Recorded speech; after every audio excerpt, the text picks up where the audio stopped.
My neighbor hit my motorcycle, so I got the perfect revenge. He denied hitting my bike, but karma got him back. Street justice. Sweet payback. Imagine standing by your window, watching your pride and joy, your motorcycle, get smashed by your own neighbor's car, and then he just drives away like nothing happened. No apology, no accountability, nothing. What would you do? Let it slide? Or make sure he pays for every bit of damage he caused? If you've ever had someone wrong you and get away with it, this story will hit home. Make sure to like this video. Subscribe if you love stories of sweet revenge, and stick around. Because what started as one neighbor's denial turned into a perfectly satisfying act of justice. Set up an injustice. So, let me take you back to the start. I live in a fairly quiet neighborhood. Nothing too fancy, but it's the kind of place where you expect neighbors to at least respect each other's property. Now, I've got this motorcycle. It's not just some old ride I use for errands. It's my baby. I've spent years tweaking it, adding little upgrades here and there. Every time I roll out on it, I feel that rush of freedom. And honestly, it's one of the few things in life that gives me pure joy.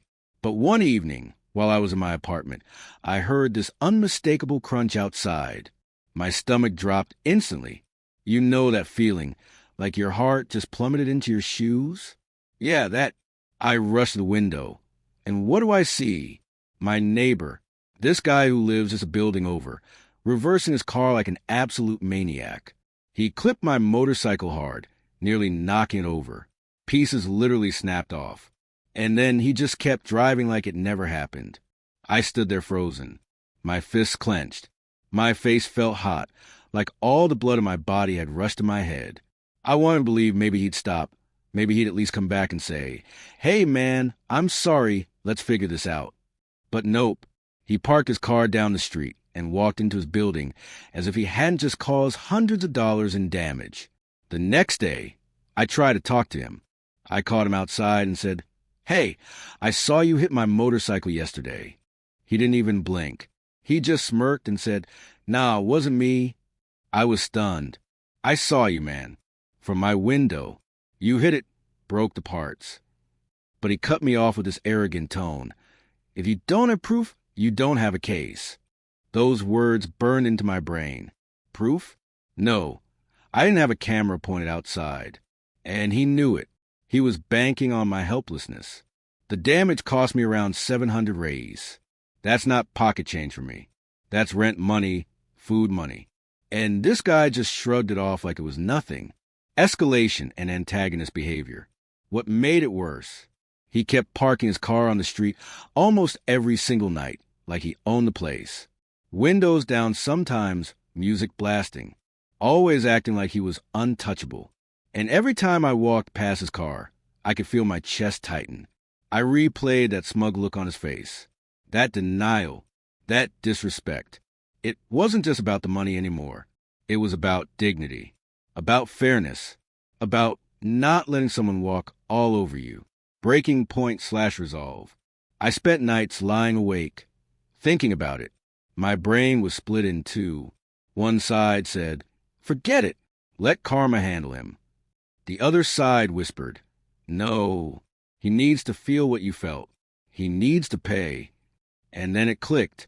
If he was so confident, so sure that no one could touch him, maybe it was time to remind him that every action has consequences. Planning the revenge.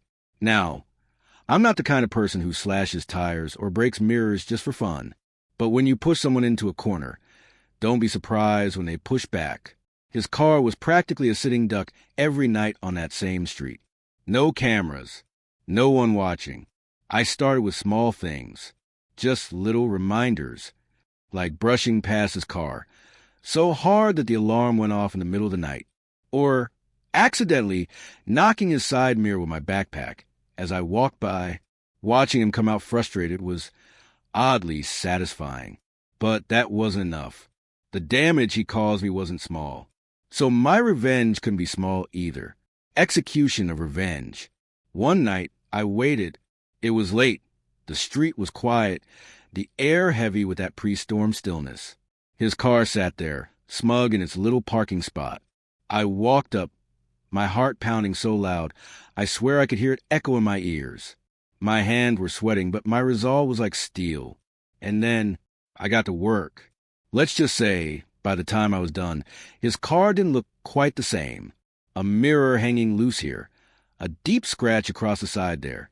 I made sure it wasn't total destruction, nothing that would scream vandalism spree. Just enough to make him feel the same gut punch I felt when I saw my motorcycle broken. The next morning, I just so happened to be taking out the trash when I saw him come out to his car.